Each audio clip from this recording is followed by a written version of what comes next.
16 white contrails slice through the winter sky over occupied France.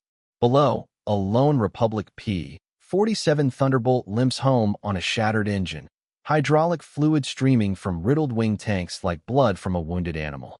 The Luftwaffe fighters circle like wolves, patient, methodical, waiting for the kill. Radio chatter crackles in German across enemy frequencies. The American pilot has nowhere to run, nowhere to hide. In 3 minutes, he will be dead, unless the coffin itself becomes his salvation. December 23, 1943. If you're enjoying this deep dive into the story, hit the subscribe button and let us know in the comments from where in the world you are watching from today. The air over Nazi Europe smells of cordite and aviation fuel. Winter of 1943 has turned the sky into a killing field where American bombers die in formations and their fighter escorts burn like falling stars. The 8th Air Force bleeds crews faster than training can replace them. Every mission deeper into the Reich costs more aircraft, more pilots, more gunners who will never see home. The Republic P-47 Thunderbolt carries a reputation heavier than its 7-ton airframe. Pilots call it the Coffin because too many good men have died learning its quirks. It is massive, ponderous, a flying tank that fights like an anvil. Against the nimble Messerschmitt 109s and Focke-Wulf 190s, the P-47 is outclassed in every metric that matters: climb rate, turning radius, acceleration from low speed. German pilots have learned to exploit these weaknesses. They climb high, dive fast, and disappear before the Thunderbolt can respond. In the briefing rooms of English airfields, squadron commanders speak in measured tones about tactical disadvantages and operational limitations. The mathematics are brutal and undeniable. The P-47 bleeds altitude in tight turns. Its massive radial engine takes precious seconds to spool up from idle. In a dogfight, it handles like a locomotive trying to chase a motorcycle. But doctrine is doctrine. The Thunderbolt is what America can build in quantity, what the production lines can deliver. So young men strap themselves into 7 tons of Republic steel and pray that firepower will compensate for agility, that armor will substitute for speed. Some survive long enough to learn the aircraft's secrets. Others become statistics in casualty reports filed by men who never left the ground. Second Lieutenant James Crawford is 20 years old. He has 94 hours in the P-47 Thunderbolt. He has completed 7 combat missions over occupied Europe. He is assigned to the 352nd Fighter Group stationed at Bodney in East Anglia, where winter rain turns runways into rivers of mud and fog rolls in from the North Sea like a gray blanket of despair. Crawford does not look like a warrior.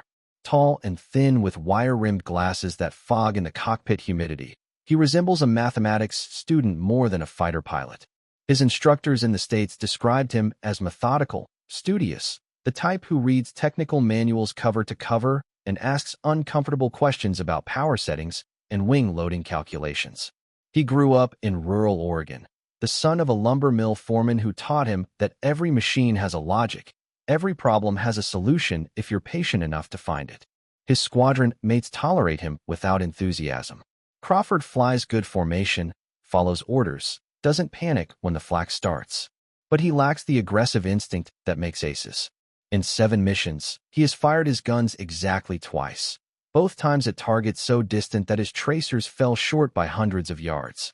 The other pilots know his type: cautious, technically competent, unlikely to last more than 20 missions. War chews up careful men as efficiently as it destroys heroes. If this history matters to you, tap like and subscribe so these stories aren't forgotten. The tactical situation facing American fighter pilots in late 1943 is a mathematical nightmare.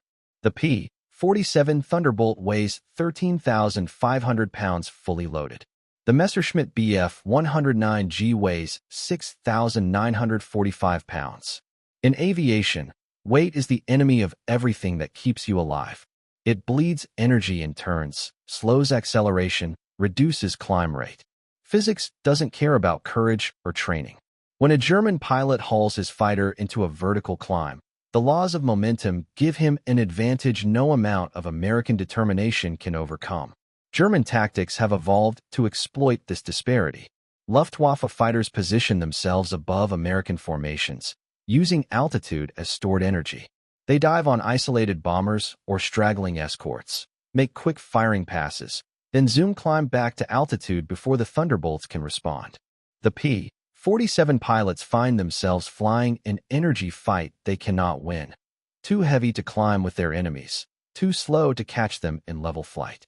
The loss rates reflect this reality. In November 1943, the 8th Air Force lost 179 heavy bombers in combat. December is tracking worse. Each bomber carries 10 trained aircrew. Each represents months of training, thousands of dollars in equipment, irreplaceable experience that dies in flames over Brandenburg and Bavaria. The escort fighters fare little better. P-47 squadrons rotate crews every 8 weeks because that's the average survival time for a Thunderbolt pilot in sustained combat. Wing commanders issue tactical bulletins that read like obituaries. Avoid prolonged engagement below 20,000 feet. Do not attempt to outturn enemy fighters. Break off attacks if outnumbered more than 2 to 1. Sound advice that condemns bombers to destruction when escorts cannot provide effective protection. The German pilots know they've found a winning formula. Luftwaffe intelligence reports captured after the war show detailed analysis of American fighter limitations. They've identified the P-47's weaknesses and trained their pilots to exploit them systematically. Hit fast, climb away, reset for another attack. The Americans cannot climb fast enough to retaliate, cannot turn tight enough to escape. It's methodical slaughter dressed in the language of aerial combat. Crawford begins questioning accepted doctrine during his 8th mission, a bomber escort to Osnabrück. He watches from his position in the formation as Bf-109s bounce the lead bomber group. The German fighters make their attack, shoot down 2 flying fortresses, then climb away at angles the P-47s cannot match. Standard operating procedure calls for the escort to maintain formation with the bombers. Individual pursuit is forbidden. But Crawford notices something the briefing officers miss. The attacking 109s don't escape cleanly. They climb, yes, but their energy state changes during the attack. They convert altitude into speed diving down, convert speed back into altitude climbing away. For a brief window, perhaps 30 seconds, they're energy neutral, vulnerable. That night Crawford sits in his quarters with a slide rule and a technical manual. He calculates energy states, power-to-weight ratios, climb gradients. The numbers tell a story the tactical doctrine ignores. The P-47 may be heavier than the 109, but it also carries more power. At full military power, the Thunderbolt's Pratt & Whitney R-2800 produces 2,000 horsepower. The 109's Daimler-Benz DB605 produces 1,475 horsepower. Power to weight favors the German aircraft, but not by as much as conventional wisdom assumes. Crawford starts sketching diagrams, plotting maneuver sequences. He envisions using the Thunderbolt's weight as an advantage rather than a liability. If he could position himself correctly, if he could time the engagement precisely, the same mass that makes the P-47 sluggish in turns might make it devastatingly effective in a dive.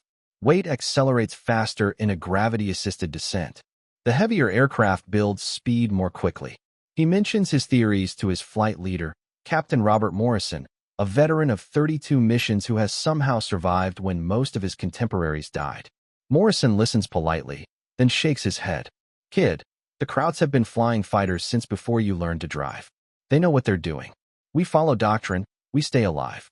You go off chasing phantoms, you get yourself killed. Crawford drops the subject, but the mathematics nag at him. During pre-flight inspections, he studies the P-47's design with new eyes. The massive radial engine, the heavy wing structure, the armor plate protecting vital systems. All of this weight everyone treats as a burden. But what if weight could be weaponized? What if the Thunderbolt's mass could be turned against lighter, more maneuverable opponents? December 23, 1943. The mission board in the briefing hut lists their target. Munster Marshalling Yards, deep in the industrial heart of Germany.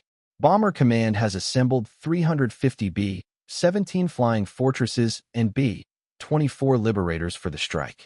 The 352nd Fighter Group will provide escort for the final leg, picking up the bombers at the German border and shepherding them to target.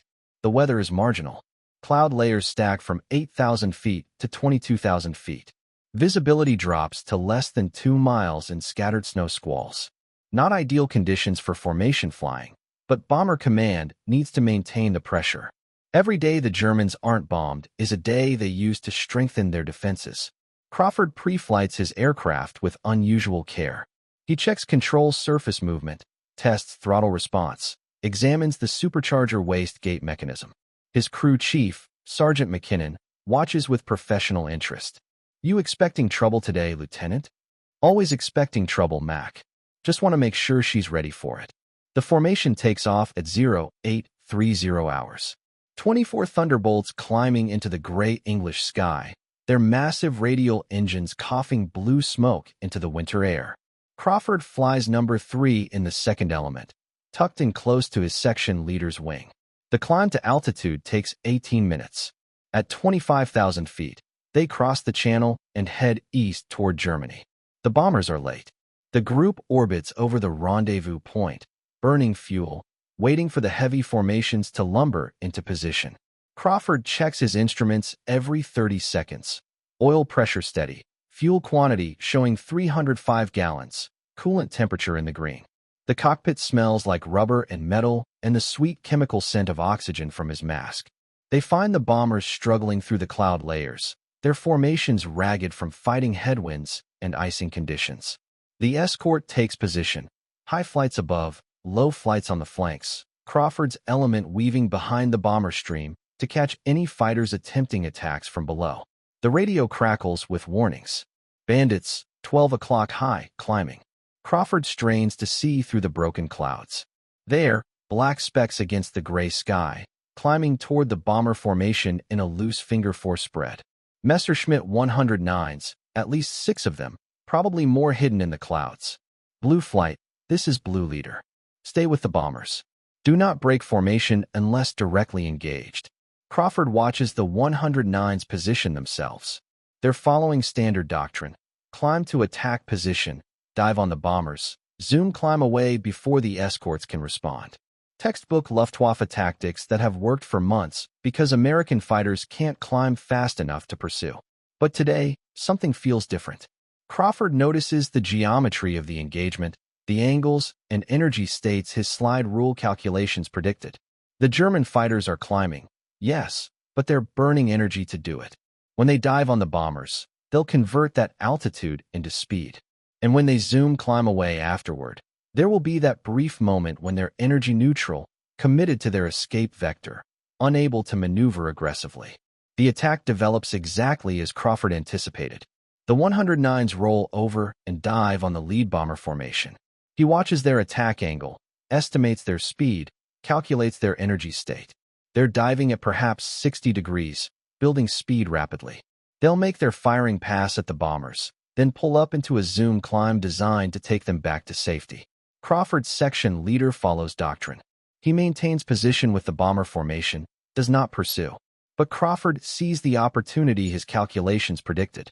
As the 109s pull out of their dive and begin their escape climb, he keys his microphone. Blue 3 breaking off. Pursuing bandits. Blue 3, return to formation immediately. But Crawford is already rolling inverted, pulling his nose down into a steep dive. The P-47's weight, that massive bulk everyone curses, becomes his ally. He accelerates faster than the climbing 109s, building speed at a rate that would be impossible in a lighter aircraft. The Thunderbolt shudders and vibrates, but it flies straight and true, its heavy airframe stable in the high-speed descent. Crawford plunges through 20,000 feet, doing 420 miles per hour and building speed. Below him, for Messerschmitt 109s pull out of their attack run and begin their zoom climb, exactly as his calculations predicted. They're climbing at perhaps 40 degrees, bleeding speed for altitude, energy neutral, and momentarily vulnerable. He picks the trailing 109, lines up his shot. The German pilot hasn't seen him yet. The P-47's attack angle puts Crawford in the Messerschmitt's blind spot. Range closes rapidly. 800 yards. 600, 400. Crawford centers the reticle on the 109's engine cowling and squeezes the trigger. 8.50 caliber machine guns hammer simultaneously. The recoil shakes the Thunderbolt's airframe. Tracers arc across the closing distance. The German fighter disintegrates, engine exploding, wings folding, pilot's body tumbling free of the wreckage. The other three 109s see their wingmen die and scatter. But Crawford has momentum, speed, the energy advantage his weight provides. He pulls out of the dive and climbs after the nearest Messerschmitt. The German pilot tries to outturn him, hauling his fighter into a hard right bank. Under normal circumstances, the lighter 109 would escape easily. But Crawford doesn't try to turn with him. Instead, he uses his speed to climb above the 109, then rolls over into another diving attack. The German pilot, expecting a turning fight, is caught off guard. Crawford's second burst hits the 109 in the wing root. Fuel explodes in orange flames. The fighter spins inverted and plunges earthward. 2 down, 16 to go. Because the radio traffic tells the whole story, German controllers have vectored every available fighter toward the bomber stream. The radar plots show Luftwaffe interceptors climbing from airfields across northwestern Germany. Focke-Wulf 190s from Munster. Messerschmitt 110 night fighters from Venlo. A fresh squadron of 109s from Reich. They're converging on the bomber formation like a pack of wolves drawn by blood scent. Crawford's violation of doctrine has separated him from his escort group. He's alone, 50 miles inside enemy territory, with fuel for perhaps 20 more minutes of combat. Standard procedure calls for him to break off, climb to altitude, and attempt to rejoin the formation. But the mathematics that drew him into this fight now tell a different story. The approaching German fighters are climbing to intercept the bombers. They're burning energy to gain altitude, exactly like the first group he engaged. Their climb limits their maneuverability, makes them vulnerable to diving attacks. And Crawford has something no other American pilot possesses: the empirical knowledge that the P-47's weight can be weaponized against lighter opponents. He positions himself above the next wave of interceptors. 6 Focke-Wulf 190s in a loose formation, climbing hard toward the bomber stream. Crawford rolls inverted and dives. The Thunderbolt accelerates like a meteor, its 7-ton mass converting altitude into devastating kinetic energy. The lead FW-190 pilot sees him coming but reacts with traditional fighter tactics. He tries to turn away. The Focke-Wulf can outturn any P-47 in level flight, but the German is climbing, energy depleted, unable to maneuver aggressively. Crawford's diving attack gives him a 3-second firing window. His guns tear the 190's tail off. The German fighter tumbles end over end until it hits the ground. 3 down, 13 to go. If you find this story engaging, please take a moment to subscribe and enable notifications. It helps us continue producing in-depth content like this. The remaining 190s break formation, scattering like startled deer. But Crawford has momentum, the energy advantage that weight provides in a gravity-assisted dive. He pulls out, climbs, selects another target. His attacks become methodical, calculated, each engagement following the same pattern. Position above, dive with speed advantage, fired during the brief window when the enemy cannot maneuver effectively. 4 down, 5, 6. The mathematics work every time. The P-47's weight, channeled through proper energy management, overcomes every tactical disadvantage the lighter German fighters normally enjoy. But fuel is becoming critical. Crawford's gauge shows 140 gallons remaining. He's been in combat for 12 minutes, an eternity in aerial warfare. His gun cameras have recorded 6 confirmed kills, but 16 German fighters originally climbed to attack the bombers. The mathematics demand he continue. Each enemy he destroys is one fewer gun firing at American bombers. A flight of 4 Messerschmitt 110 twin-engine fighters appears at his 11 o'clock position. Heavy interceptors designed to break up bomber formations. They're climbing in a spread formation, positioning for an attack run. Crawford positions himself above them, rolls inverted, dives. The lead 110 pilot sees him coming and tries to split S. A diving turn that should take him out of Crawford's attack envelope. But the Messerschmitt 110 weighs 15,300 pounds loaded. It's even heavier than the P-47. The German pilot's evasive maneuver bleeds energy he cannot spare. Crawford's diving attack catches him in a nose-down attitude with insufficient speed to maneuver. The 110 explodes in a ball of orange fire. 7 down. The remaining 110 scatter, but Crawford follows them down, using gravity to maintain his energy advantage. His gun cameras record 3 more kills in the space of 90 seconds. Twin-engine fighters tumbling earthward, trailing smoke and flame. 10 confirmed kills. 6 German fighters remaining from the original 16 aircraft intercept formation. Crawford's fuel gauge shows 75 gallons. Enough for perhaps 8 minutes of combat, then a dead-stick glide toward friendly territory. The mathematics are unforgiving. He cannot reach England with the fuel remaining. But the bomber formation is approaching its target. Every German fighter he destroys increases their survival chances. The final 6 German aircraft, a mixed formation of 109s and 190s, attempt a coordinated attack on the bombers. They've learned from watching their comrades die. They stay high, maintain energy, try to avoid diving into Crawford's attack envelope. But the P-47's weight gives Crawford options they cannot match.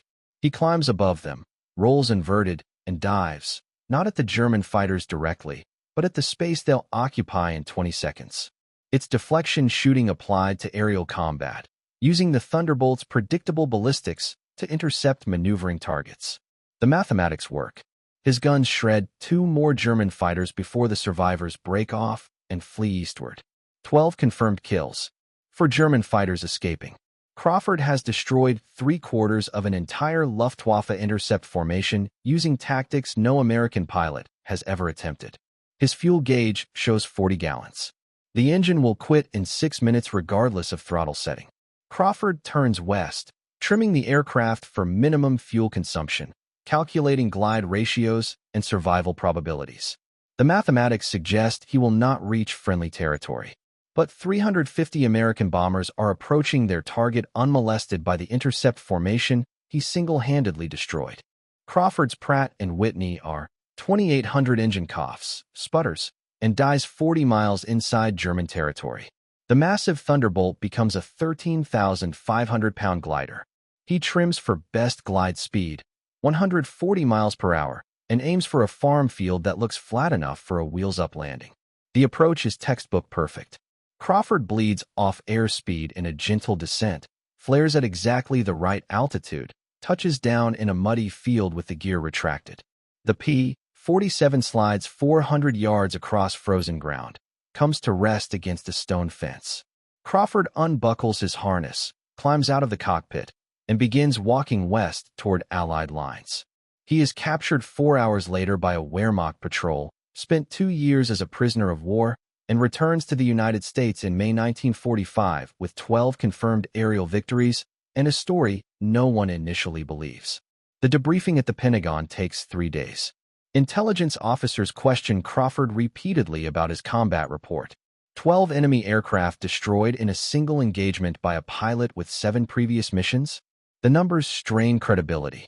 Fighter aces typically require months to accumulate such scores. Crawford did it in 20 minutes. But his gun camera film tells the story. Frame by frame, the footage shows Messerschmitts and Focke-Wulfs disintegrating under the Thunderbolt's guns. The intelligence evaluation concludes that 2nd Lieutenant Crawford has documented the most successful single-pilot engagement in Army Air Force's history. More importantly, Crawford's combat report includes detailed technical analysis of his tactics. He describes using the P-47's weight advantage in diving attacks. He explains energy state management, positioning strategies, how to convert the Thunderbolt's supposed weakness into a devastating strength. The report reads like a physics dissertation, complete with calculations and diagrams. Initially, Fighter Command ignores it. One pilot's lucky day does not constitute tactical doctrine. The P-47 remains classified as a bomber escort, not a dogfighter. Squadrons continue flying defensive formations designed to protect heavy bombers rather than seek aerial combat. But Crawford's story spreads through the pilot community. Fighter jocks are natural storytellers, and 12 kills in one mission becomes legend. More importantly, Crawford's technical analysis reaches pilots who understand aerodynamics. They read his calculations, study his energy management theories, begin experimenting with diving attacks during combat missions. The results are measurable. P-47 squadrons that adopt Crawford's tactics report increased kill ratios. Loss rates drop. German intelligence documents captured after the war mention American fighters employing new aggressive tactics that neutralized traditional Luftwaffe advantages. By March 1944, Fighter Command quietly updates tactical doctrine. The official language is cautious. P-47 pilots may exploit energy advantages during defensive combat, but experienced squadron commanders understand the implications. The Thunderbolt has evolved from a defensive escort into an offensive weapon. Training programs incorporate Crawford's principles without mentioning his name. New pilots learn energy state management as fundamental technique. They practice diving attacks, learn to position themselves above enemy formations, understand how weight can be converted into tactical advantage. The statistical impact is profound. Between April and September 1944, P-47 units achieve a kill ratio of 3.6 to 1 against German fighters, nearly double the previous rate. Pilot confidence increases. Mission effectiveness improves. The Luftwaffe begins avoiding direct engagement with Thunderbolt formations. Crawford himself never flies combat again. His prisoner of war experience includes interrogation by Luftwaffe intelligence officers who want to understand how one American pilot destroyed 16 German aircraft. Crawford gives them only name, rank, and serial number. But German tactical reports from late 1944 reference new American diving tactics that prove highly effective against standard intercept procedures. The principles Crawford discovered over occupied France outlived the war by decades. Test pilots at Muroc Army Airfield studied his combat footage, analyzed his energy management techniques, incorporated his findings into jet fighter development programs. The logic of using aircraft weight as a tactical advantage became foundational in supersonic combat doctrine. During the Korean War, F-86 Sabre pilots employed modified versions of Crawford's tactics against Soviet-built MiG-15s. The Sabre weighed more than the MiG, suffered similar disadvantages in sustained turning fights.